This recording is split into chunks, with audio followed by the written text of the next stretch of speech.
Senhoras e senhores, bem-vindos ao Game Design de Bolsa, seu podcast sobre o mundo de Game Design Mobile. E eu estou aqui, Vitor Salvador Pissolato, estou aqui com o meu amigo Pietro Amaral. E aí, Pietro, tudo bom? Olá, e eu queria dizer um Feliz Natal. Eu tô muito feliz por poder estar gravando e poder desejar Feliz Natal para as pessoas. Isso é sensacional. Ninguém sabe que a gente tá gravando no dia 11/11, né? Faz falta um mês e meio, mas vamos entregar o ouro, mas tudo bem.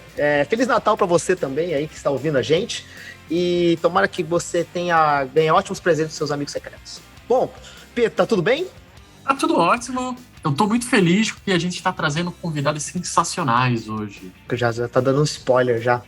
Bom, vamos começar então. Primeiro eu vou apresentar os nossos participantes, as nossas participantes, para ser mais exato, e depois a gente cita o que a gente vai comentar. Tudo bem que você já leu, né, no título do podcast sobre o que a gente vai comentar aqui, mas primeiramente vou apresentar nossas queridas participantes. A primeira delas é a Julie. E aí, Julie, tudo bom? Olá, gente. Feliz Natal para todo mundo. Muito ansiosa para poder dizer isso hoje. Eu sou a Julie, tenho 24 anos, sou do Rio de Janeiro. Vocês vão perceber claramente no sotaque falando por uma hora aqui com vocês. E eu sou game designer na TEPS, assim como o Pietro. Maravilha, maravilha. Obrigado muito pela participação. E a nossa outra participante é uma antiga amiga minha. E aí, Isa, tudo bom? Antiga, do passado, não sou mais amiga do John, entendeu? Ele acabou de cortar a amizade com ele. A gente tá construindo isso de novo, Isadora, calma. E aí, pessoal, tudo bom? Aqui é a Isa, eu sou game designer na Wildlife e narrative designer por lá também. Já trabalhei na TEP junto com o Pietro, junto com o John, que eu não sei por que ele se apresenta como Vitor Pissolato, este não é o nome dele. Eu sei. A Julia eu tô conhecendo agora também. É um prazer também estar aqui com a Julia, é um prazer estar conhecendo vocês. Eu espero que a gente bata um papinho bem legal. A gente pode falar o tema? A gente falou o tema já? Vamos falar do tema, Bom, o nosso tema de hoje é sobre as IPs nos jogos, né? Principalmente nossos jogos mobile. As IPs, para quem não sabe, é basicamente como é que eu poderia dizer, né? São as marcas registradas, IPs, como é que eu diria, né? IPs. Intellectual Property. Isso, tem que fazer a mãozinha de publicitária e falar Intellectual Property. Sotaque em inglês, né? Tomando um chá. Mas a ideia, basicamente, é a gente colocar um pouco de ideia sobre esses Intellectual Product, sei lá. É por isso que ninguém fala o nome inteiro, tá, gente? É IP. Sabe? É que nem a árvore. Que é basicamente, né, essas marcas que outras pessoas possuem, então, tipo assim, nomes de empresas, ou marcas de times de futebol, por exemplo, ou talvez marcas de roupa, que a gente coloca dentro do nosso jogo para fazer alguma coisa. E é sobre isso, né? Eles podem fazer N coisas dentro do nosso jogo, eles podem querer buscar a gente para adicionar esse conteúdo dentro do nosso jogo. A gente tem que trabalhar com elas, né? E existe sempre essa conversa onde a gente, como game designer, tem que ter esse papo com essas outras pessoas, né? Que tem outras ideias e outros briefs e restrições com as suas próprias marcas. E hoje eu trouxe esse time de peso para conversar sobre todos os perrengues, as restrições e os contatos que eles tiveram quando trabalharam com IPs nos jogos que eles estão trabalhando ou já trabalharam. E olha que tem perrengue, hein, gente? Uhum. Tem perrengue, tem advogados envolvidos, tem... Assim, não por experiência própria, né? Mas a gente escuta bastante dos colegas de indústria, né? Essas coisas, assim. Especialmente quando você trabalha com uma galera que mexe com os IPs fortões, assim, o famoso IP do Harry Potter, sabe? Que parece estar... Tem até medo de chegar perto, né? Então... É que atualmente o IP de Harry Potter ele vende que nem sardinha, né? Tá virando um negócio de feira também. Acho que se for contar quantos jogos de Harry Potter não tem aí só de jogo de celular, você já não consegue. Você não consegue, não tem dedo na mão mais. Mas eu acho legal a gente começar por Harry Potter, porque, como você falou, Harry Potter virou água, né, para vender jogo. Eu acho que mobile deve ter uns 3 ou 4. Eu acho interessante porque recentemente, um desses jogos foi basicamente cancelado, vai parar de funcionar live, que é o jogo... Wizards Unite. Isso! o Pokémon Go do Harry Potter. Então, esse é um exemplo. Literalmente, né? É o reskin. Super. Botou um chapéu de maguinho, uma varinha no Pikachu e é isso, né? Tá ótimo. Então, eu queria muito, assim, eu não joguei tanto esse jogo do Harry Potter, mas eu queria muito entender, assim, por que ele não deu tão certo quanto o jogo do Pokémon, assim, tipo, o que eu acho, na verdade, foi porque aí a gente entra num tópico super interessante, né, que é o quanto o IP tá combinando com a gameplay do negócio, né, porque se você pega, assim, o do Pokémon, não sei se vocês concordam, mas é muito fácil de você imaginar o IP do Pokémon num jogo de você capturar monstros na rua, né? E você encarna lá o treinador de Pokémon, você segue sua Pokébola na rua. Na época que eu jogava, você era obrigado a fazer exercício ainda, não tinha as coisinhas Nutella que você usava de bônus pra fingir que você tava andando, né? Porque tem uma galera que acho que baixava hack. Pendura no ventilador, né? E deixa o ventilador girar. Estratégia. Eu usei essa estratégia. Ô, louco! Porra, divulguei aqui, ó, aí, galera. Foi mal. Foi mal, Niantic. Olha só, Pokémon GO saiu na época que eu tava na faculdade, gente. Era faculdade de jogos. Então, assim, eu tava lá, a gente saía no pátio e tinha uns... Pátio, aquela bem escola, né? A gente saía lá no recreio e tinha aqueles montinhos de pessoas que chegavam lá. Era droga? Não. Era bullying? Não. Era a gente fazendo raid, entendeu? Então, esse era o tamanho da fama do Pokémon GO. E aí, do nada, veio do Harry Potter e flopou completamente. E o meu take, a minha opinião é de porque é muito mais fácil você imaginar a gameplay do Pokémon, no IP do Pokémon, do que no IP do Harry Potter, né? Acho que não é tão favorecido na mídia do Harry Potter, no IP do Harry Potter, esse lance de você capturar as coisas na rua, assim. O que vocês acham? Eu acho que você traz o ponto exato da resposta disso daí, que é IP com gameplay. Quando a gente fala do Pokémon GO, cara, basicamente a gente tá naquele lugar do cara ser o mestre Pokémon. Eu me lembro de uma situação em que os amigos foram atrás do Blastoise e foram correndo. Eu acho que o IP pro Pokémon GO encaixou perfeitamente. Mas quando a gente fala do Harry Potter, o Harry Potter, os outros jogos funcionam muito bem porque ele fala da narrativa, de todas essas outras partes, que esse jogo, o Wizard United, ele não funcionou muito bem. Ele tentou trazer umas dinâmicas que não combinava com gameplay, não combinava com a temática do Harry Potter. A gente tem até um outro jogo que não flopou, mas também não deu tão certo como Pokémon GO, que é o do Jurassic Park, que é um Pokémon GO de dinossauro. Eu sei que tem do Witcher também, que lançaram agora também, mas também não... O do Witcher eu até sofri também, eu tentei jogar, mas não gostei muito não. E aí o do Jurassic Park, ele funciona porque você tá capturando dinossauros e tal. Mas o do Harry Potter, o que você estava fazendo ali, sabe? Eu joguei e não tá na minha mente o que é que você capturava como no Pokémon GO. Ou seja, o gameplay não pegou, sabe? Eu acho que a IP não era para esse tipo de jogo. Eu acho basicamente que o jogo, no final das contas, eles só fizeram uma reskin e não pensaram como que o mundo do Harry Potter funcionaria para isso, né? Exatamente. Parece que não, pelo que eles estão fazendo. Tipo, os monstros do mundo do Harry Potter não são tão caricatos e chamam tanta atenção, provavelmente, do que os monstros do Pokémon, né? A galera se importa muito mais com o Pikachu do que com a ave voadora do Harry Potter lá, sabe? Aí, ó, fandom do Harry Potter. Pode xingar o John nos comentários já. É isso aí. Tá liberado. Acabamos de perder 500 seguidores. Uma coisa que eu percebia é que quando o jogo do Harry Potter saiu, que eu joguei um pouco, ele era complexo demais logo de cara também, sabe? E aí isso atrapalhava. Puta, tinha um sistema que você tinha que fazer super movimentos na varinha. E aí, cara, isso tudo atrapalhava a pessoa que era mais... Queria só pegar pra sentir como é que é a experiência, sabe? Eu acho que o movimento era o que deixava legal, o que deixava diferente, que não tinha no Pokémon. A diferença, né? Sim. Tipo, as dungeons eram as únicas coisas legais do jogo do Harry Potter. O resto, tipo, a história era ruim, porque era depois que todo mundo já tinha morrido. Ó, spoiler, desculpa. É isso mesmo, Harry Potter morreu. Você tinha que carregar essa varinha. Por que eu tinha que ir num Pokéstop? Ah, não, pera, era alguma coisa de Harry Potter. Pra poder carregar minha varinha, que não era Pokébola, mas eu tinha que carregar minha varinha. Tá vendo? É sobre isso! Ó o anglicismo.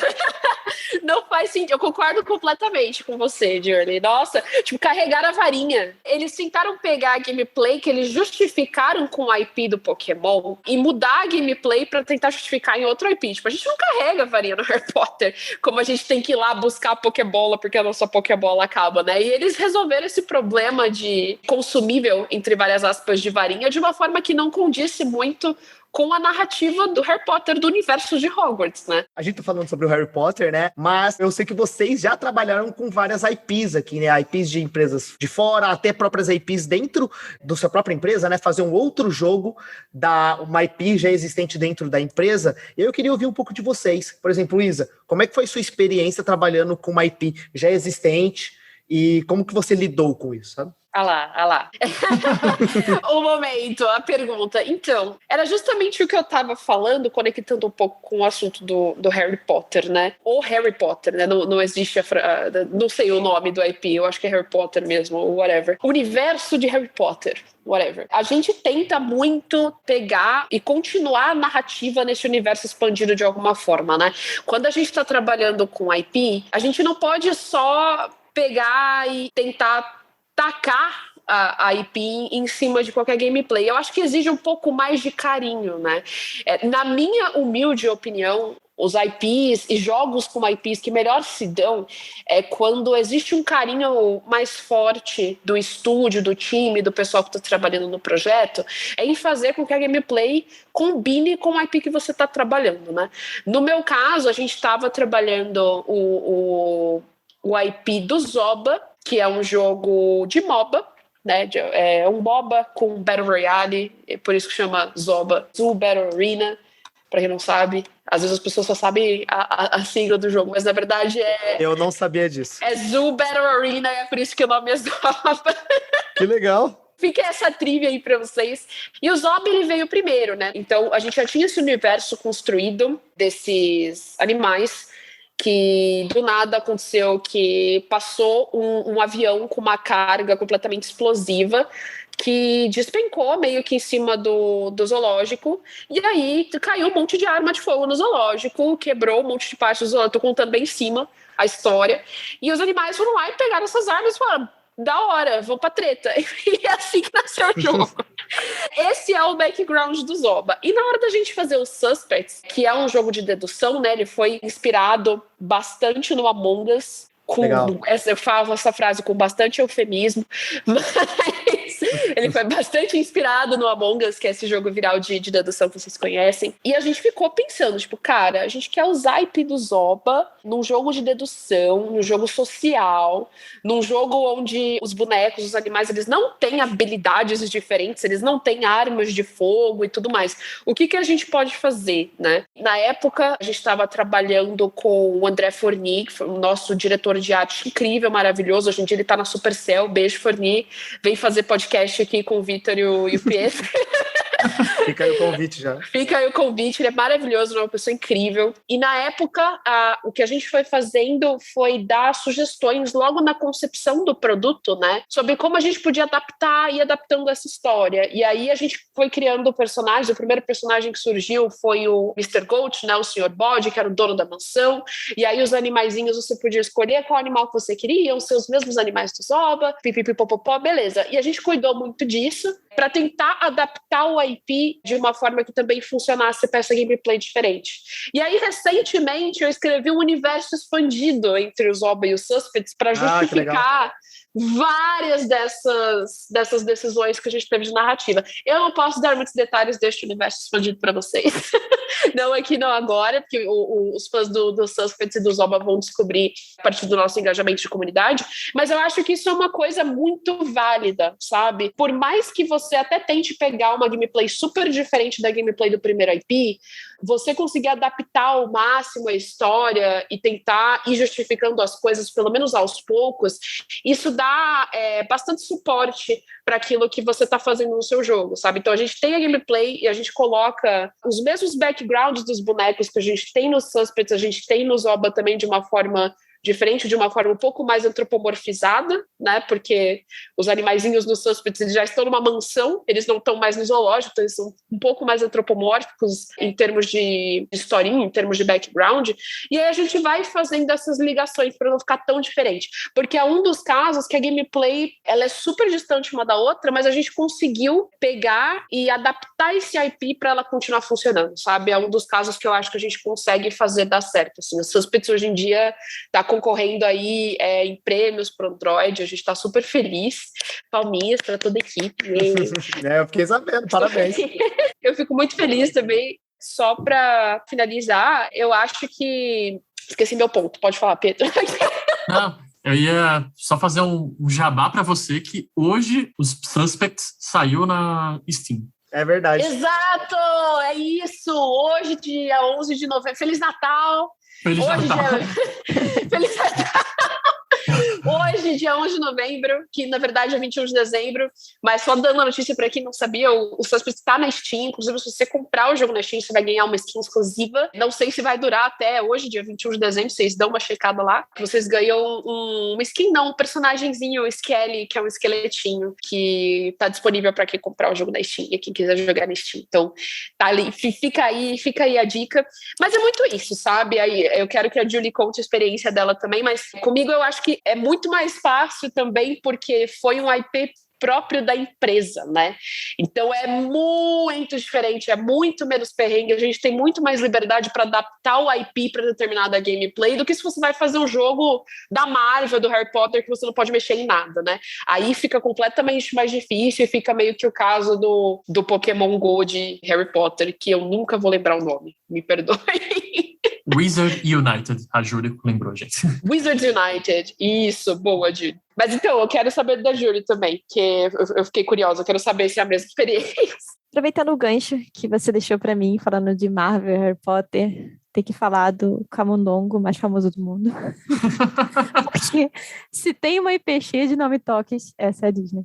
Tinha tanta coisa, mas tanta coisa que a gente podia e não podia fazer. E é justamente o que você falou de que quando é próprio, a gente tem uma criatividade, uma liberdade para poder criar as coisas. E com a Disney você não pode mexer com nada. Então, todas as atividades, assim, que tipo, eram atividades educativas, né, da Disney. Ah, que legal. A gente tinha que criar uma introduçãozinha pra criança. Então, tinha que criar o quê? Uma historinha. Só que personagem da Disney você não pode animar. Só quem é autorizado a animar personagem da Disney são os animadores da Disney. Ah, pô, que suave! É, né? Que fácil! Jogo sem animação pra criança. Ou então, o seu animador tem que ir pra lá fazer um curso com o animador da Disney pra aprender, e aí sim ele poderia estar autorizado pra poder fazer a animação da Disney. Então, tipo, não podia animar. Tinha que ser totalmente baseado na historinha, né? Só que a historinha é o quê? Tem que ser aprovada pela Disney. Então, a gente pegava a IP, né? No caso, a gente trabalhou com um monte do Disney Junior, né? Aí a gente pegava, sei lá, Princesinha Sofia, criava uma historinha lá com o nome dos personagens e tal, mandava pra Disney. E daqui a 15 dias eles vinham e respondiam. E aí a gente podia colocar no jogo. Aí todo mundo com o pezinho batendo, esperando o e-mail chegar, né? Se tivesse certo. Então... Exatamente. Gente... E aí, se o negócio não tava ok, do tipo... sei lá, a cor favorita dela não é roxo. Sei lá, ela usa um vestido roxo, mas não é roxo. Troca isso daí. E aí, beleza, a gente refazia. Violeta, lilás lavanda, sabe? Precisa trocar. Não é esse amarelo, né? Aí 15 dias. 15 dias, volta, Princesinha Sofia. E até lá já tinha outros 10 Princesinha Sofia na fila para poder aprovar, né? Uhum. E as coisas iam engasgando, assim, sabe? Era bem complicadinho, assim, essa questão de aprovação, né? E aí a gente tinha que segurar um pouquinho, assim, os pedagogos, né? Porque elas tinham um monte de ideia, né? Para poder fazer. A gente fez em parceria com a Escola 24 Horas. Só que a gente que tinha lido todos os do and don'ts da Disney, a gente ficava com o coração na boca, tipo, meu Deus, a gente não pode mandar assim, meu Deus, a gente não pode fazer isso. Elas falavam, a Branca de Neve acena, a Branca de Neve não pode acenar, peraí, segura. E aí tinha um monte de coisas assim que a gente sofria pra caramba. Júlia, eu vou aproveitar que você está falando, como é difícil lidar com uma IP, a gente está falando de IP fictícia, a gente já começou a falar do Harry Potter, Pokémon, a gente falou aqui do Zuba, falou desse ratinho famoso aí. E aí eu queria perguntar para você, como é a restrição de lidar com IPs de pessoas do mundo real? Eu sei exatamente do que você está falando. Uma coisa que eu adorei recentemente, assim, que acabou de sair o jogo Acabou é ótimo, né? Acabou em quando está gravando, né? Em novembro. Mas acabou de sair o jogo da RuPaul. Uhum. E é justamente o modelo de jogo que a gente estava fazendo pro MC Gui. Chegou um belo dia, assim, pequena Julie estagiária, falou, vamos fazer um jogo. Estou interessadíssima. Nossa, eu vou ligar notificações para jogar isso. Não, sério, porque eu tô muito intrigada agora como que esse EP foi lidado, porque é muito BR, né? Deve ter uma situação de legalidade super diferente, né? Sim, e você pode ligar a notificação porque não vai ter jogo. Oh, não! Eu tô aqui em 2021, falando do jogo que começou a ser feito em 2017 e não saiu. Ele foi engavetado e ficou engavetado. Uhum. Gente, mas foi por causa do IP? Então, foram muitos fatores, assim. Tipo, voltando, tava lá a pequena Julie estagiária, que tinha acabado de entrar no Narcolabs, e aí disseram, dá uma olhada nesse concept aqui, vai dando ideias em cima do jogo, vai jogando referência, etc. E a referência do jogo era o jogo da Kim Kardashian, que era Kim Kardashian Hollywood, que é bem nesse esqueminha, assim. Eu trabalhei com o moço que fez a Kim Kardashian. Eu, inclusive, escutei vários perrengues de IP vindo deles, inclusive. Pô, mas o jogo é bom, hein? Eu gosto desse jogo. Não, o jogo é interessantíssimo, assim, tipo, totalmente combina com o estilo dela. E aí eu joguei muito ele e joguei referência também. Tinha o da Nicki Minaj, que eu esqueci o nome. Nicki Minaj alguma coisa. Tinha o da Katy Perry, que ninguém sabe porque lançou, flopou e esconderam, assim. Tipo, deu errado e esconderam ele. Nunca aconteceu. Pois é, exatamente. Eu adoro usar ele como exemplo. Tipo, a fórmula tá pronta. Pegou, colocou na Katy Perry. Não deu certo. Porra, Katy Perry. E, inclusive, esse mesmo modelo foi usado no da RuPaul, que saiu agora. E eu fiquei, gente, meu Deus, que genial, sabe? E, tipo, teria chances de dar certo. Uhum. Mas por que não deu certo? Uhum. A gente começou a construir o jogo. Nossa, eu segui essa rede social do cara. Eu vi página de Facebook depois. Nossa, foi terrível. Não era o meu estilo, assim, mas, tipo assim, tinha muita coisa, assim. Redes sociais diferentes, né, pra poder acompanhar. Ouvi música, vi um monte de coisa assim, né? E faz parte do trabalho, né? A gente procura, a gente pesquisa. Já ouvi muito Mundo Vita na vida pra fazer o jogo do Mundo Vita, então tudo faz parte. Uhum. E aí, justamente, eu peguei um pouquinho, tipo assim, do gosto dele, das coisas que ele fazia, né? Pra poder tentar colocar dentro do jogo essa essência, né? Porque justamente o que faltou no jogo do Harry Potter, faltou a essência do Harry Potter. No jogo do MC Gui tinha que ter a essência do MC Gui. Uhum. Não adiantava pegar aqui em Kardashian e botar. Qual é a essência do MC Gui agora? Júlia Correia. Você que descobriu. Lançando as perguntas. Eu vou evitar que você responda essa pergunta para os fãs da MC Gui não irem atrás de você. Julie, você está comentando que você teve que pegar a essência dele, né? E aí eu queria te perguntar se você chegou a ter contato, ou mesmo que seja via assessoria deles, e ele teve contato com o jogo, e como é essa pessoa tendo contato e passando feedbacks? Ou propriamente o próprio assessoria, né? Como é que a assessoria conversa com vocês, sabe? Talvez eu fuja dessa pergunta ou não, não depende. Por favor, falando, eu vou falar, opa, corta. Mas a gente não chegava a ter contato direto com ele. Uhum. A gente tinha bastante acesso, assim, tipo, a equipe dele, digamos assim, né? Uhum. Em alguns momentos a gente tinha, tipo, uma resposta de e aí, ele tá curioso pra ver o jogo, quer saber como é que tá, né? E como o jogo demorou e depois não saiu, tinha muito essa curiosidade, assim, do que tá acontecendo, como é que tá. Pô, eu vi, sei lá o que, gostei, sabe? Vendo uma arte, assim, ou outra. Então, percebi um certo interesse, assim. Só que o que deu pra perceber, assim, com o tempo, é que ele acabava ficando mais em foco de outros trabalhos do que com o jogo. Era mais garantido para ele focar nos shows dele, focar na turnê, focar nos clipes, do que no próprio jogo. Porque a gente pediu, assim, pra ele gravar uma amostra da voz, assim, né? Pra gente poder botar no jogo. E era a gravação de celular, sabe?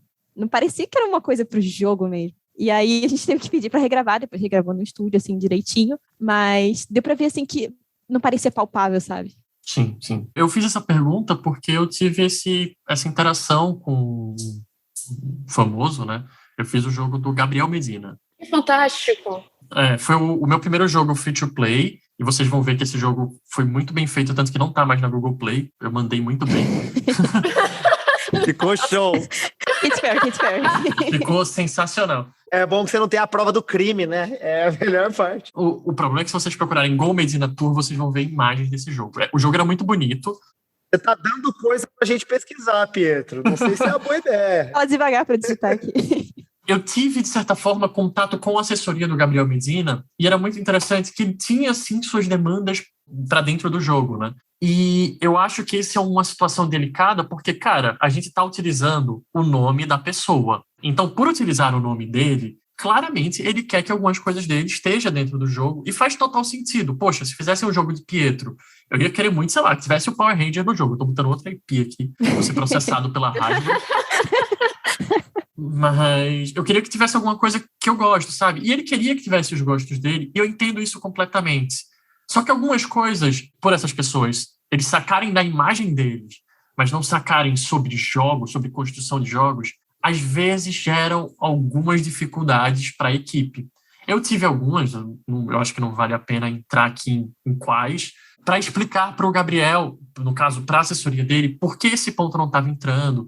A gente recebeu alguns e-mails, poxa, ele queria tanto que isso estivesse dentro do jogo, e a gente teve que explicar porque não tinha isso dentro do jogo e tal. Mas ele foi uma pessoa super legal. No final do jogo, quando a gente lançou, eu comi uma pizza paga pelo Gabriel Medina, então valeu pela pizza. Achievements da vida. Exatamente. Mas Tudo acaba em pizza.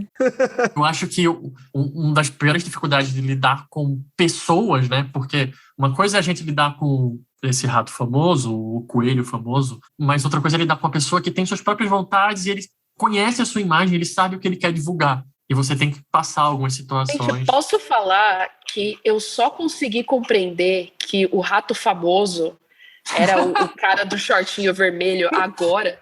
É mesmo? Desde que a Julie falou o rato famoso, eu falei, nossa, mano, passou tanto rato na minha cabeça. É o Stuart Little, pô. É o Tortilheiro, é o Bernardo Bianca, é o Rantaro, tá ligado? Tô sendo processada já por 3 IP aqui. Mas é o cara do short. Agora que eu me toquei que é o shortinho vermelho, entendeu? Exatamente, é o short vermelho. É porque o short vermelho ele processa facilmente, né? O Mock Mizzy, ele mesmo. É, exatamente, esse daí. E eu acho que a dificuldade de trabalhar com pessoas que têm a sua IP é agradar elas e também transformar isso em jogo. Eu queria fazer uma pergunta para vocês antes de passar para essa próxima pergunta. Você trabalhou no Tennis Clash na época da Gucci? Eu já não estava mais no Tennis Clash na época que a gente fez a colaboração com a Gucci. Assim, o que aconteceu? Eu estava lá quando a gente começou a tentar fazer a colaboração com a Gucci, né? Quando começou. E aí, meses depois, quando realmente vingou o collab, e a gente conseguiu colocar a Gucci dentro do jogo, eu já estava em outro projeto. Mas eu consigo falar para vocês que foi assim, foi um processo de meses e meses e meses. A nossa Game Director, né, do Tennis Clash, lá na Wildlife, a gente trabalha com Game Directors, eu não sei se é o mesmo para todas as empresas, mas ela chegou a viajar tanto para conversar com a Gucci, ela teve imensas e variadas conversas com a Gucci para decidir como que a gente ia colocar os produtos dentro do jogo. E também com a World Cup de tênis, como é que é o nome? É, o Mundial, digamos assim, né? O Mundial de tênis. Eu não sei se é a Davis Cup, é a Billie Jean King Cup, perdão. Ela trabalhou, acho que como diretora, ela que estava mais accountable, ela que estava mais responsável. Gente, eu tento falar português com muito esforço. Vocês me corrijam, por favor. Fica à vontade aqui. Que eu coloco o fone de ouvido, assim, e o meu cérebro já quer falar em outro idioma, já, infelizmente. Mas então, ela como diretora do jogo, ela que ficava mais responsável, né, por manter essas relações. E assim, era muito longo. É um processo realmente que demanda muita negociação. Na época, eu lembro que na primeira colaboração que a gente teve com uma das Copas de tênis, agora não sei se é a Billie Jean ou se foi a Davis Cup, eu posso estar me equivocando, a gente dá uma pesquisada depois. Ouvintes, vocês podem jogar no Google aí também, nada impede vocês.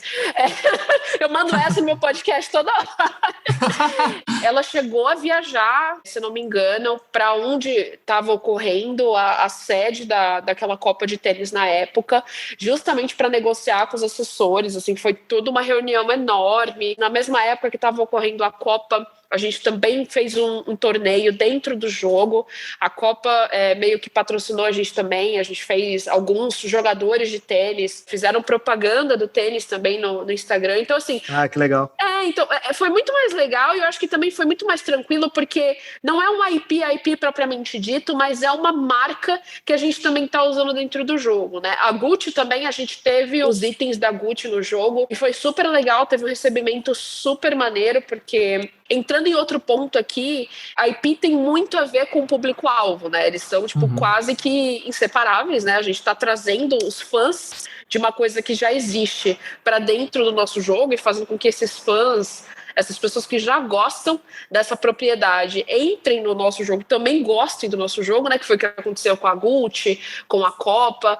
E a direção de projeto do Tennis Clash era fazer com que as pessoas sintam como se elas estivessem jogando tênis de verdade, né? Era promover uma partida de tênis o mais real possível dentro do jogo para as pessoas que gostavam de jogar tênis. Então, o jogo Tennis Clash, ele é feito, focado, né, com público-alvo, que são pessoas que jogam tênis, que gostariam de jogar tênis, não tem como não tem acesso 100% do tempo a uma quadra, ou pessoas que querem jogar tênis e realmente não tem tempo para isso, pessoas que já são profissionais de tênis e querem só relaxar ainda curtindo o hobby. Esse era o direcionamento do Tennis Clash, e por isso que combinou tanto a linha de tênis da Gucci entrar no jogo, a gente ir atrás da Copa, porque muito essa questão é aquilo que o nosso público-alvo procura também. Então, mesmo que o próprio Tennis Clash, o jogo não é feito em cima de um IP específico, né, um IP próprio, os personagens que a gente tem são todos originais, a utilização desses IPs em pequenas features do jogo também promovem muita coisa legal para os nossos jogadores, é uma coisa que eles sempre gostam muito, que é esse realismo, né, aproximar o Tennis Clash de partidas de tênis de verdade mesmo. Isso teve muito a ver com a direção do projeto na época,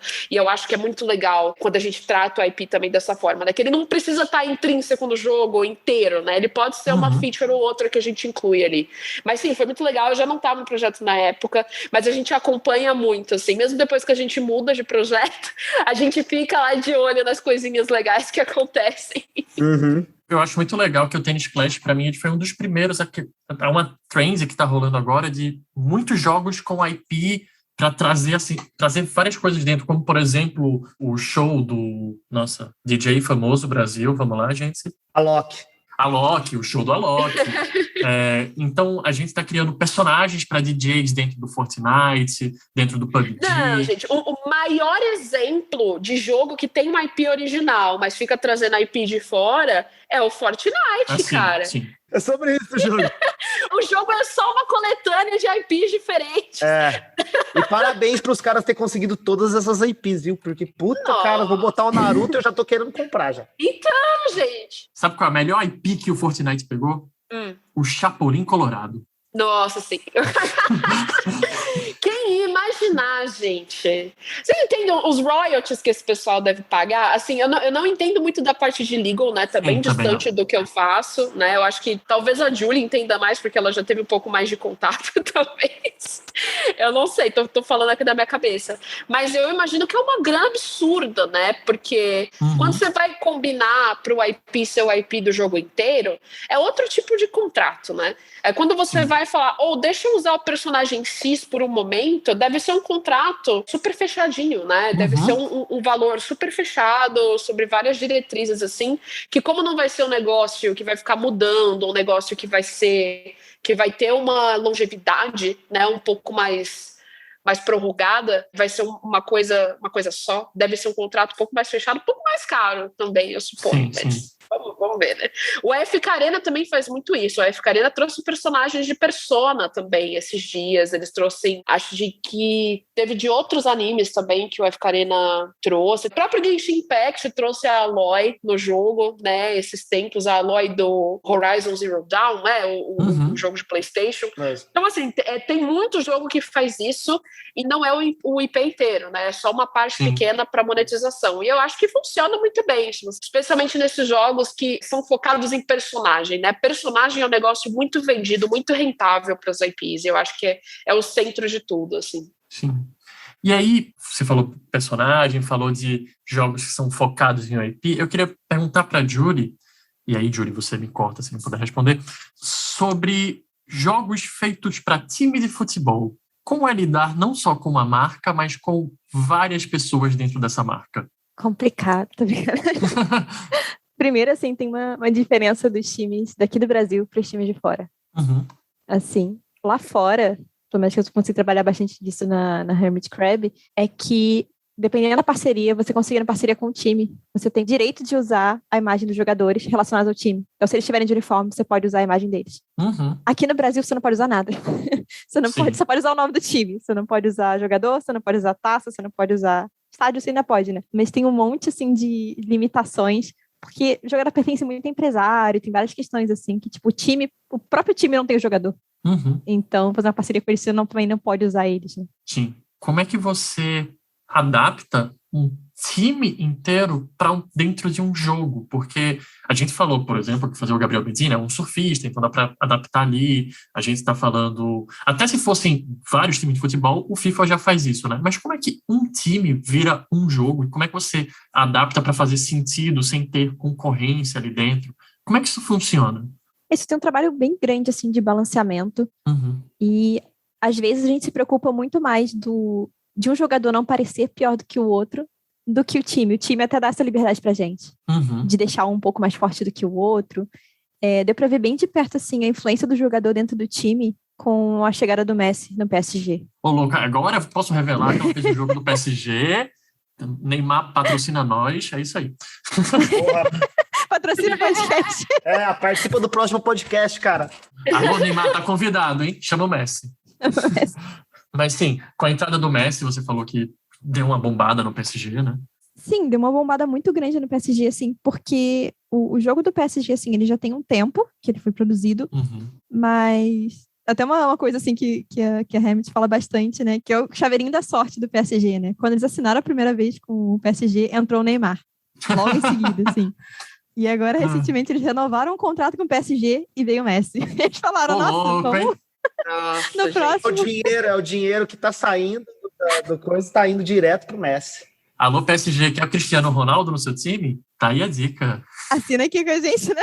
Nossa, gente, só falta. É isso aí. Mas, e aí, como era, tipo, você pegar esses jogadores? Porque a gente tá falando, por exemplo, do Neymar, a gente tinha o Mbappé, né? Sim. Até o próprio Messi. Como é adaptar uma galera de um time para dentro de um jogo? Como é esse trabalho e agradar obviamente, ao PSG, que é o contratante, mas agradar os jogadores, né? Porque eles não... Eu acho que o Neymar ficaria muito chateado se fosse algo totalmente irreal. Sei lá, o Neymar não conseguisse driblar bem. Não, só pode ser animador do PSG, né, Júlio? Veio um cara lá da França pra gente poder animar, né?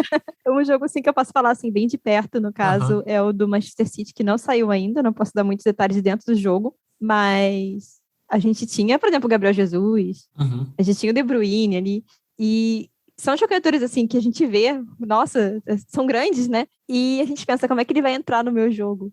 Será que eu posso, digamos que o personagem seja um colecionável, né?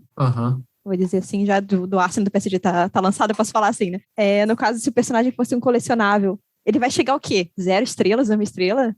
Mas não é fraco demais pra eles? E aí a gente pensa, será que vai ter um pior? Ou a gente vai mostrar que ele pode chegar no 5, no 6 estrelas e aí ele vai ser o máximo lá dentro, sabe?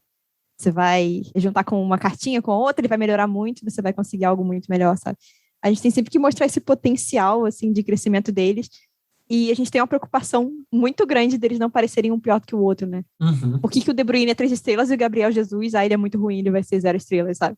Não posso chegar e fazer isso, simplesmente. Eu fiquei pensando exatamente nisso. Como é que você faz, por exemplo, criar raridade com estrelas sem machucar a marca, né? Sem dizer, poxa, vou colocar aqui o Messi como 0 estrelas e o Neymar tá com 5 estrelas. E isso pode gerar até um problema, né, para o próprio jogo. Atrito, né? Então.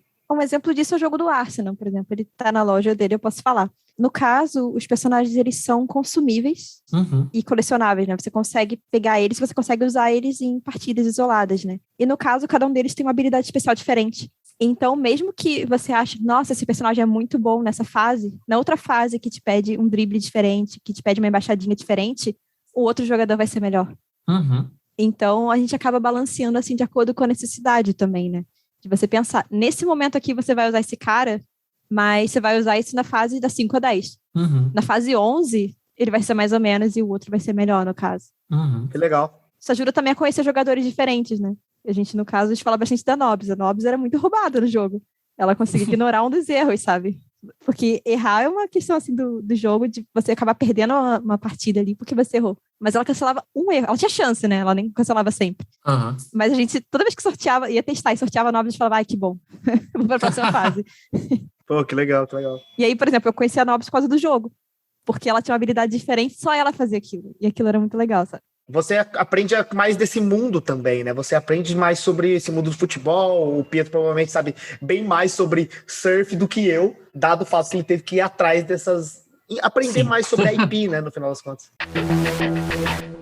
Eu ia perguntar exatamente sobre isso. Como é, para vocês duas, né, esse momento de divulgar, de mergulhar dentro dessa marca? Seja uma marca, seja o Zuba, seja o Maibu, por exemplo, seja o, sei lá, o PSG, o Arsenal, seja o MC Gui. Como é esse momento de entender a marca? O que é que um game designer precisa prestar atenção? Pode começar, Julie. Tá bom. É que eu acabei de falar bastante, eu tava intercalando, mas tudo bem. Eu gosto muito desse momento, assim, inicial, tentando entender o que eles fazem em si. Uhum. No caso, eu dei o exemplo do mundo Bita. Eu peguei o DVD do Bita e fiquei vendo os clipes. Eu fiquei vendo a história do Bita, sabe? Eu descobri que ele, no caso, foi uma criação de um pai para um filho, sabe? Queriam decorar o quarto da criança, estavam enjoados de tudo que existe, não queriam saber de rato famoso, não queriam saber de nada disso. E aí criaram o Bita. E aí, poxa, achei isso muito legal, sabe? E, tipo, no caso, é o próprio cara que canta as músicas. Então, tinha que ser uma coisa musical, tinha que ser uma coisa que tinha aquela essência, assim, justamente para criança. Então, você vai mergulhar de maneiras diferentes. Mas, poxa, o MC Gui, no caso, não adiantaria eu pegar o DVD dele e assistir. No caso, fui nas redes sociais, procurei clipe, procurei música. Vi que ele adorava citar as músicas, por exemplo, nas descrições do Instagram. Então, toda hora no diálogo do jogo, eu colocava a citaçãozinha de uma música dele. Então, a gente pegava, assim, um pouquinho uma de jogada. comportamento. Exatamente, né? Como ganhar o coração desse aqui. Porra, e das fãs principalmente. Ela deve ter pulado 1 metro de altura na hora que ele citou a frase da música, né? Muito legal. Pois é, tive esse agradinho, né? No caso do Autêntico, por exemplo, tava em alta a série da Namorada Perfeita. Então, tem que ter a Namorada Perfeita. Pega a Lídia, coloca a Lídia no jogo. Beleza, ela é uma dos NPCs da missão, sabe? Você vai encontrar com ela no jogo. Uau, isso era top pro jogo, entendeu?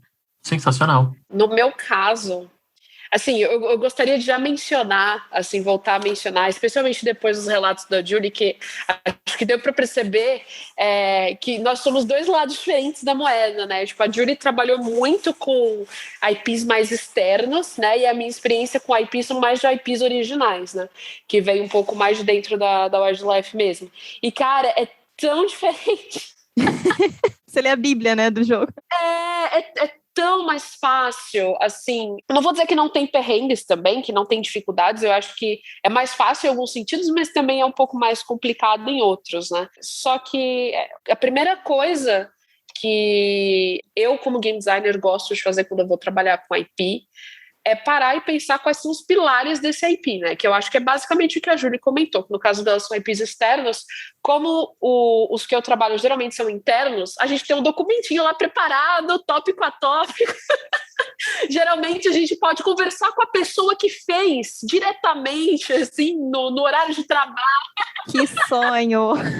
O pai da parada, né? Quem que é o pai do Zoom? O pai do mundo Bita, olha. O pai da parada. Quem que teve a ideia do avião derrubando as árvores? De novo, André Forni, Julia Bacos, um beijo para vocês. Tem pessoas que trabalham comigo lá até hoje. Eu e a Júlia somos as pessoas que aprovamos as lores de personagem, a gente cria, a gente que dá as sugestões, a gente que pensa na personalidade dos bonequinhos, com quem que cada animal pode ser mais amigo, quem que pode ser rival. E assim, nós vamos criando a nossa própria enciclopédia do mundo do jogo, né? Que nem eu comentei recentemente, eu criei o Universo Expandido. Outra coisa que eu fiz foi fazer um mapa de relacionamentos entre os bichinhos. E a gente vai populando e vai criando essa bíblia, né? Essa enciclopédia do IP, do universo. A gente tem um grupo A gente está sempre em contato. Atualmente eu estou no Zoba, né? Mas como eu participei dos Suspects desde o começo e agora eu estou no Zoba, geralmente a gente tem lá pontos focais em cada time, onde a gente se conversa a todo momento, a cada personagem que vai sair, a cada coisa, a cada evento que pode mexer um pouquinho ou que pode fixar alguma coisa na história, no universo do jogo, a gente sempre manda, a gente sempre tem esse contato constante, a gente sempre vai populando as coisas no mesmo lugar. Então é muito diferente, né? A gente tem essa liberdade de ir criando em cima, de ir se comunicando e pensando, olha, isso aqui faz sentido, olha, eu quero fazer tal boneco agora no Zoba. Putz, mas esse boneco já tem no Suspects, tem com outro nome, tá? Então vamos fazer esse mesmo boneco no Zoba, ou vamos fazer o irmão desse boneco, o primo desse boneco, o rival desse boneco. Então a gente tem essa liberdade de ir conversando e moldando o universo a nosso favor para ir complementando a história, né? E é muito legal a gente ver depois o resultado, né, dos fãs criando teorias, tentando linkar os Suspects com o Zoba na wiki do Zoba, assim, tipo, não, porque eu sei quem matou o Sr. Bode. Quem matou o Sr. Bode foi o Bruce do Zoba, que nem tá no Suspects. Então, assim, é muito divertido ver esse tipo de coisa e muitas vezes a gente dá bastante atenção à nossa comunidade, né? Então a gente consegue até fazer isso. Às vezes tem alguma coisa na comunidade que a comunidade tá super assim, é essa teoria, não, esse personagem são super legais. Tem uma galera que shippa os personagens juntos, né? E não shippar, assim, de namoro, mas de amizadezinha mesmo, né? São personagens animaizinhos, o jogo é pra criança. E às vezes a gente recebe tanta fanart com os mesmos personagens que a gente fica, putz, vamos fazer então ser canônico esses dois personagens serem amigos? Então a gente tem muito mais liberdade. Eles criam materiais para vocês, né? Exatamente, porque a gente tem esse contato constante, essa troca constante com a comunidade, e como a IP é original, a gente que vai populando essa enciclopédia do nosso IP, né? E a cada personagem novo que vai saindo, que eu vou lá e defino junto com o nosso time de design qual vai ser a personalidade desse boneco, a diretora de arte aprova, eu trabalho muito em conjunto com a diretora de arte, né? Tanto a diretora de arte do Zoba quanto a diretora de arte do Suspects, que são os pontos focais, né? Que mantém o nosso IP vivo, funcionando e coerente, né? Então, é muito na base da comunicação e dessas enciclopédias que a gente vai criando. Assim, cada pessoa que vai entrando no projeto, especialmente game designers, eles vão tendo esse documento de muito fácil acesso para ir lá se afeiçoando, sabendo quais são os maiores pilares que a gente tem. A gente tem muitas diretrizes no Zoba, né? Do tipo, quais os tipos de animais que a gente pode colocar no jogo. Eu posso abrir para vocês, por exemplo, que a gente não tem uma aranha no jogo até hoje, porque a gente quer preservar as pessoas que têm aracnofobia. É sensacional. Pô, legal, Não, a gente fez uma pesquisa de quantas pessoas têm aracnofobia no jogo, no mundo, e deu uma porcentagem considerável, que fez a gente tomar a decisão de que a gente não vai colocar aranha no jogo por enquanto, sabe? A aranha não vai ser o personagem por enquanto, sabe? Isso há muito tempo atrás também, né? Mas vamos ver. Mas é isso aí, então é muito diferente, tem coisas que são muito mais fáceis, tem coisas que são muito mais difíceis, por exemplo, manter essa enciclopédia atualizada a cada personagem que sai e prestar atenção em cada detalhe de cada evento que está saindo em cada jogo, de cada pedacinho de texto que sai em cada jogo e manter isso centralizado para fácil acesso da empresa inteira, é um trabalho hercúleo também. Não iremos mentir, mas com certeza é um trabalho diferente, né, de você pegar e ter que ir caçar as diretrizes e ter que ir estudar por fora, né, quais são os objetivos e os pilares daquele IP, como a Julie comentou, do Mundo Bita, né? Isso tem todo esse outro lado quando a gente trabalha com IP original, sim. Uma coisa que você falou que eu achei bem interessante, essa questão de ter liberdade para criar os personagens, isso é uma coisa que a gente que tinha um monte de gesso, era tudo engessado para poder tomar as decisões, etc., a gente usou bastante.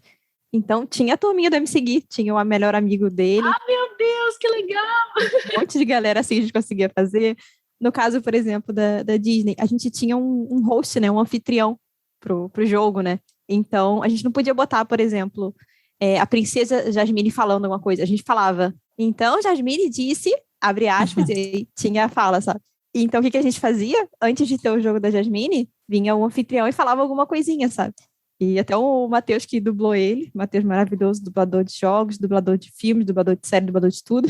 E ele é a voz do anfitrião do jogo da Disney, sabe? Era uma coisa assim incrível, a gente podia animar ele. Nossa, ele mexia tudo, mexia a boca, mexia a cabeça, mexia a antena, fazia tudo. E aí a gente tinha uma liberdade muito grande para poder ter esses escapes de ficar engessado, sabe? E era justamente o que você falou, tinha a Bíblia do personagem, tinha o que ele fazia, o que ele não podia fazer, a personalidade dele, os diálogos, ele podia falar. E era uma saída, assim, pra gente que estava muito ferrado de um monte de do and don'ts. Bom, eu vou puxar uma última perguntinha aqui, que eu acho que é uma das partes mais divertidas de depois que a gente passa por toda essa experiência, pela essa dor, quer não, que vocês comentam, né? Que, puta, trabalhar com essas pessoas de fora, ter que ficar mandando e-mail esperando resposta para ver se o cara aprova ou não. Tem sempre os perrengues, né? Todo mundo tem uma história de perrengue e é isso que eu quero ouvir de vocês agora. Eu quero uma história maluca que aconteceu com vocês em relação a IPs, dos perrengues que você passaram, que na época foi uma droga, mas hoje você olha para trás e dá risada. Você tem alguma história boa para contar aí? Gente, tô pensando. Porque, assim, como a gente trabalha com IP original, é que nem eu falei, tipo, os perrengues que a gente tem são mais internos. Eu acho que o que eu consigo, o maior exemplo que eu tenho para dar, assim, sem entrar em muitos detalhes, é sempre que a gente vai fazer um personagem e a gente decide que o personagem é fêmea e no outro jogo o personagem é macho. Jesus Cristo, porque a gente mantém, a gente tenta manter, né, um equilíbrio, a gente sempre tenta prestar bastante atenção para a gente ter animais fêmeas e animais machos mais ou menos ali na mesma quantidade, e várias vezes assim, a gente chega no Suspect, a gente fez esse personagem aqui e ele é fêmea ou macho, ou o Suspect chega na gente e fala ele é fêmea ou macho, e a gente, putz, no nosso a gente fez ele fêmea, ou X. Aí entra em toda naquela discussão que a gente tem sobre, meu Deus, então vamos fazer o personagem igual, ou vamos fazer o primo, o irmão do personagem. Até que ponto... Mais lore.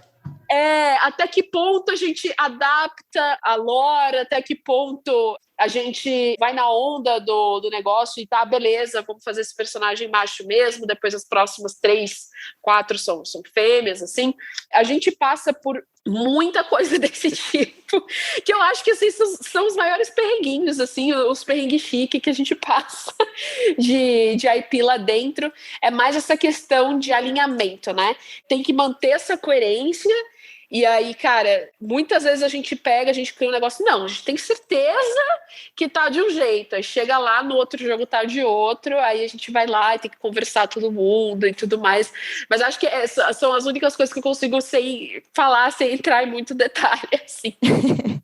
Eu tenho um exemplo que eu sempre dou, devo até ter dado na entrevista quando eu entrei na TEF, devo até ter falado isso, o Pietro deve conhecer, que é o caso do jogo do Corinthians, que a gente tinha um futebol de botão ali dentro do aplicativo, né? E aí a gente não estava fazendo o jogo diretamente para o Corinthians, a gente fazia para a equipe de inovação que apresentava ao Corinthians.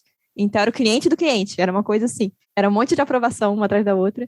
E uma coisa que a gente ouviu e teve que mudar dentro do jogo é que o gramado não podia ser verde, porque verde é Palmeiras. Eu já ouvi essa história aqui. Nossa, você falou tudo agora. Olha, caraca, os caras são malucos. Pois é. Muito bom. Era uma coisa assim, mas é verde na vida real, por que não pode ser verde? Verde é Palmeiras, não pode. Mas faz todo sentido. É a IP dos caras, né? Tem até a história do jogador, acho que é o Jô, que apareceu numa festa com a camiseta verde e a torcida caiu em cima do cara.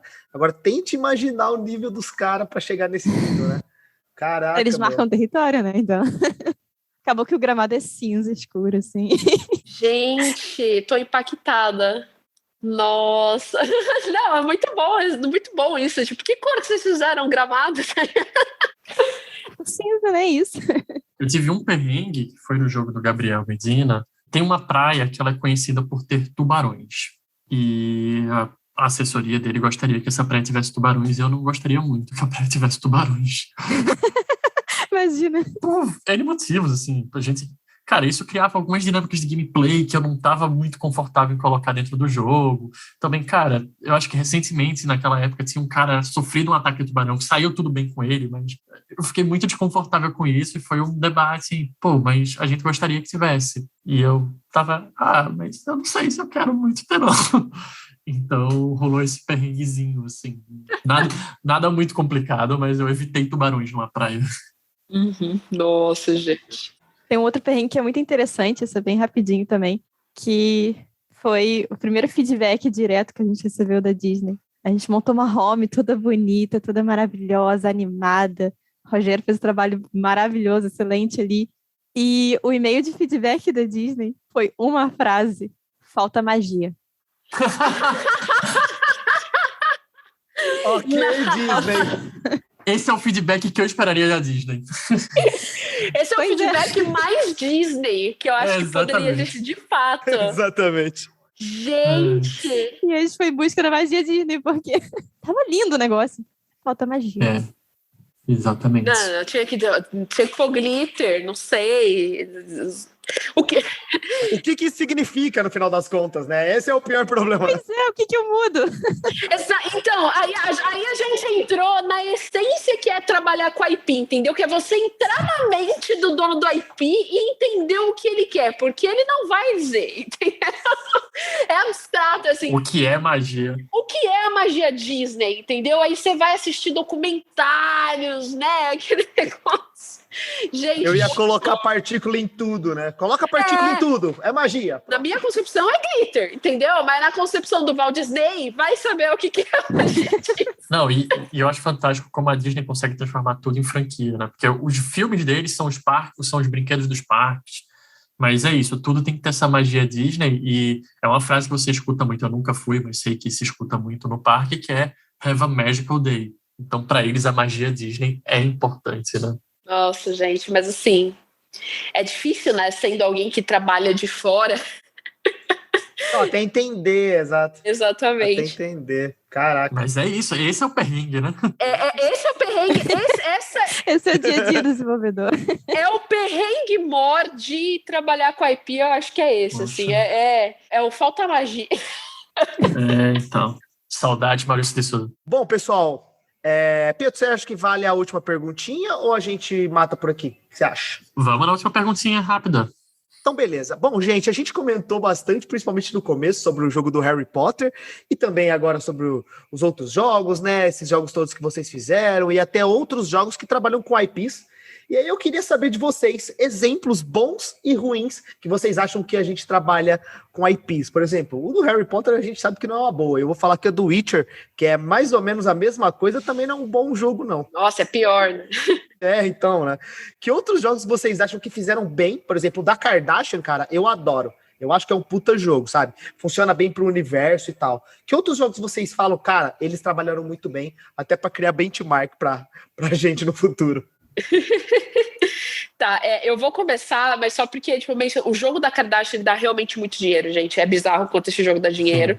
E assim, eu conversei com a pessoa que trabalhou diretamente, tanto no jogo da Kardashian, que eu acho que é da mesma empresa, o Harry Potter Hogwarts Mystery, que pra mim é um exemplo de jogo com IP do Harry Potter que deu um pouco mais certo. Sim, da James City. Exatamente. É o do Match 3, né? Que é o de Match 3. Não, o Hogwarts Mystery, ele é o de narrativazinha, que você vai passeando por Hogwarts. Você é um novo aluno. Isso, exatamente. Que é realmente como se fosse um universo expandido de Hogwarts, sabe? Eu acho que assim, eles foram muito certeiros na narrativa. Eu acho que eles conseguiram muita liberdade também para trabalhar no IP. E conversando com a pessoa que trabalhou lá, assim, também foi uma troca gigantesca que eles tiveram que fazer com a Warner. Eles passaram vários perrengues também de coisas proibidas, assim. E tinha alguns animais que eles não podiam colocar no jogo, porque tal coisa não existe no universo de Harry Potter. Nossa, mas existe no mundo real? Não existe no universo? Não, não existe. Então tá bom. Não tem cachorro no Harry Potter.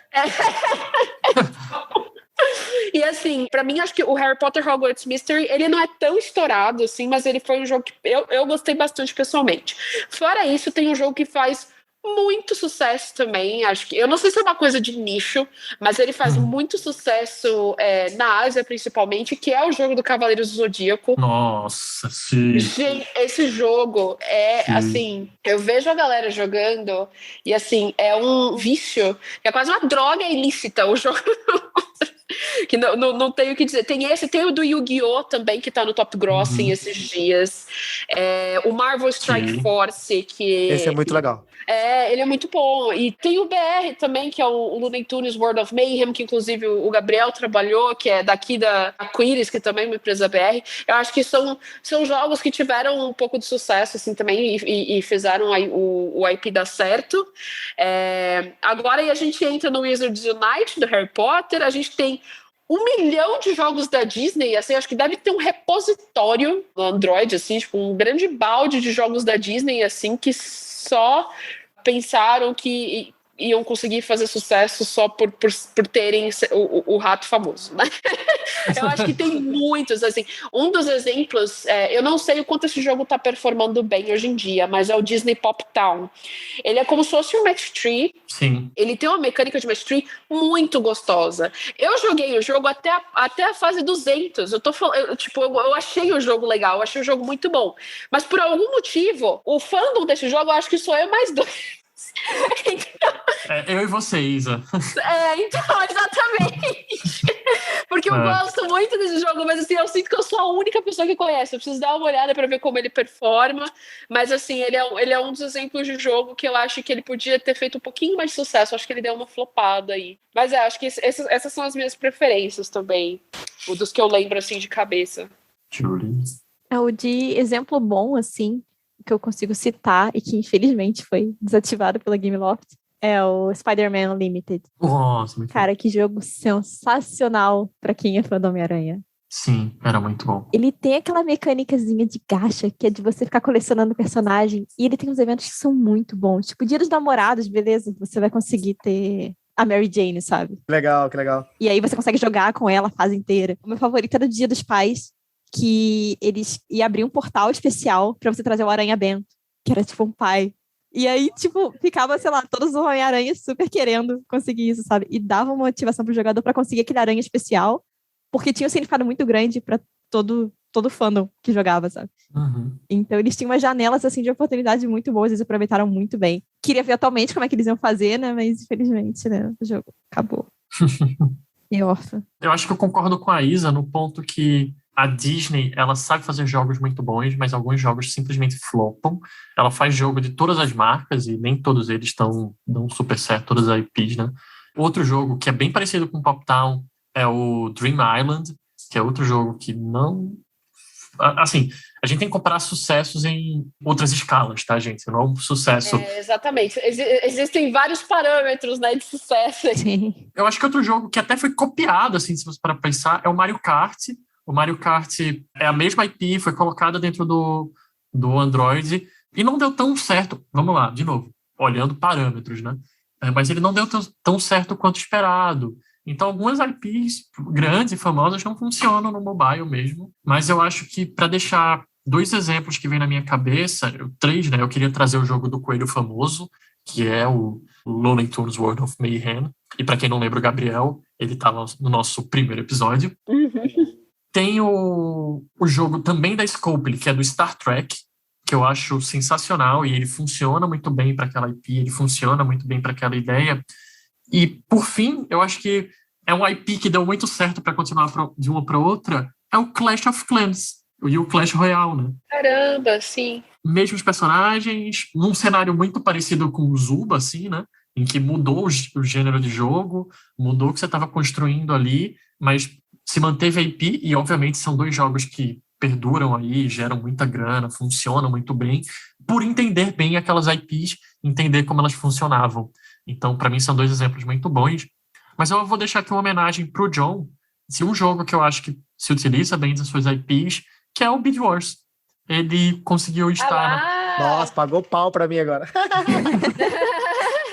Então, pra quem não sabe, o John trabalhou no 1, 2 e no Stars. Então, sim, eu acho que o Beat Wars ele consegue manter uma constância de IP, mesmo mudando um pouco suas dinâmicas de jogo em jogo. né? Dá uma variada, mas ainda tá naquele mesmo universinho, né? Eu acho isso bem legal. A gente trabalhou bem nisso, né? Eu vou dar uma última menção honrosa, que é uma dor que eu tenho, porque é como você disse, né? Parâmetros no final das contas, né? Mas eu acho, cara, que primeira grande IP gigante para vir para os celulares, que foi o Mario Run, ele poderia sim ter sido uma coisa muito maior do que ele é, sabe? Ele era um jogo, cara, que tinha tudo ali que daria para se tornar um puta jogo legal de sucesso, mas parece que quando eles foram, parece que eles mudaram tudo no último segundo, sabe? Tudo ali poderia, assim, os power-ups poderiam ser coisas compráveis, sabe? Todo o sisteminha de moedinhas poderia ter sido muito mais bem explorado, e ele, claro, fez um puta sucesso quando lançou, porque era a IP do Mario, chegando na Apple na época, mas o jogo, ele poderia ter sido muito maior, sabe? E eu sinto dor, que não foi tão bem explorado assim quanto eu acho que deveria ter sido, sabe? Eu lembrei de um jogo que não deu muito certo, que foi o jogo do Tom Clancy no mobile. É uma IP famosa. Exato. E não deu certo. É verdade. Bom, gente, primeiramente eu queria agradecer todo mundo por ter participado, Julie, Isa, Pietrão. Valeu. Muito obrigado por ter participado do nosso podcast. Obrigada a você. Isa, eu sei que a senhorita tem um outro podcast, então se a senhorita gostaria de divulgar ele aí, o espaço é seu. Gente, eu faço parte do QuestCast. Se alguém tá acompanhando aqui o Game Design de Bolso desde o episódio 1, o Gabriel já deve ter falado um pouco sobre, ele também faz parte do Quest. É um podcast de RPG, a gente faz lives todos os domingos, às 9h da noite, jogando aventuras de RPG, ou às vezes até comentando um pouco sobre esses temas, fazendo personagens com os nossos padrinhos e tudo mais. A cada 15 dias a gente lança, inclusive, as sessões que a gente grava em live com vocês no nosso site, completamente editada e sonorizada e ambientada e toda bonitinha, fofinha, em todas as plataformas de podcast. Os meninos provavelmente vão deixar o link aí na descrição. Mas se vocês pode deixar. Por favor, se vocês tiverem interesse, se vocês curtem RPG, se vocês gostam de todos os assuntos relacionados a RPG, vai dar uma olhadinha, ver se você curte o conteúdo. Eu já mestrei e estou mestrando, inclusive, atualmente, as aventuras ambientadas no universo de Magic the Gathering, mais especificamente em Ravnica. Então, se você curte Magic também, tem algumas aventuras lá que podem agradar vocês. Mas é isso aí, a gente pode se encontrar, vocês podem me encontrar no Twitter, no Instagram também para conversar, mas quem tiver interesse em RPG também, além de apoiar os meninos aqui, pode dar uma olhadinha no QuestCast se estiverem a vir. Não, mas queria agradecer também a Júlia por ter participado desse episódio, trouxe muita coisa super interessante das IPs que ela já trabalhou e está trabalhando em IPs na Peps Games também, então futuramente teremos coisas da Júlia por aí. Júlia, muito obrigado por estar aqui. Teremos novidades no Maibu. Joguem Maibu 2. 1 também. Muito bom. Sim, por favor. Bom, gente, queria agradecer o convite de vocês. Agradeço também por terem confiado em mim, né? Pra falar as minhas groselhas aqui com vocês. Qualquer coisa, podem me chamar no LinkedIn, podem me chamar no Instagram. Eu adoro receber mensagem, adoro responder mensagem. Tô aberta aí pra vocês. Maravilha!